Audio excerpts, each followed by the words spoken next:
鬼滅喺日本係國民級動畫。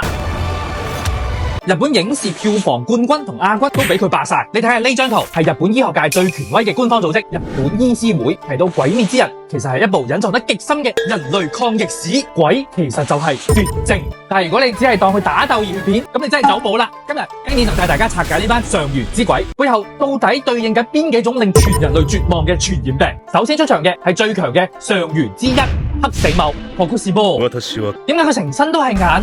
大家諗下中世紀差啲毀滅成個歐洲嘅黑死病，即係鼠疫。黑死病發作嗰陣，全身淋巴結腫大發黑，個樣係咪好似生滿晒恐怖嘅眼球咁？霍庫斯波嗰種絕望嘅壓迫感，正正就係當年人類面對無藥可醫嘅瘟疫時嗰種無力感。接落嚟係好多女 fans 又愛又恨嘅上元之二紅魔多瑪，佢個血鬼術全部都係冰。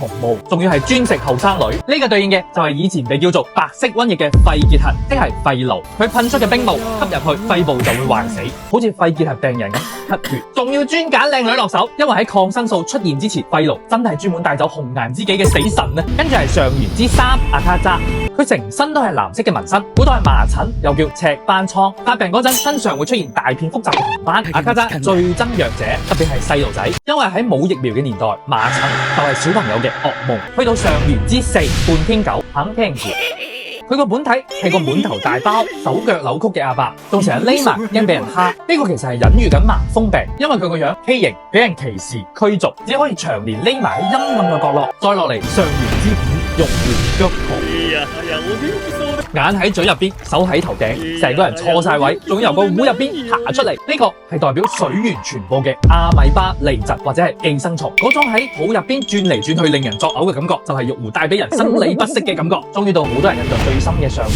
之六皮膚太落咗太落墮姬得呢對兄妹係傳說最悲慘嘅隱喻梅毒。墮姬做人嗰陣嘅名就係叫做梅，直頭就係隱喻梅毒。阿妹靚女代表潛伏期，阿哥爛身爛世牙都甩晒就係發病期。講完上元，最後壓軸出場嘅就係萬惡之源鬼王鬼舞千無慘皮膚之之烏澤。佢無限繁殖，隨意變異，殺極都唔死，仲會將自己嘅血分俾人，同化正常人變成鬼。佢根本就係失控繁殖嘅化身，亦都係人類史上最大嘅殺手癌細胞。而佢最驚嘅陽光，其實就正正係徹底消滅癌症嘅放射治療。所以鬼滅講嘅唔單止係殺鬼，而係生命力嘅兩種形態。烏澤代表嘅係恐懼死亡嘅停滯，為咗生存不惜變成癌細胞；而鬼殺隊代表嘅係接受無常嘅傳承，即係人類嘅肉體好似朝露咁短暫同脆弱。但係只要我哋有一口氣可以呼吸，就會一直一代一代咁傳落去。咁鬼殺隊嘅呼吸法同埋斑紋又可以點樣用醫學角度去拆呢？Follow Benny，下集為你揭秘鬼殺隊嘅免疫系統。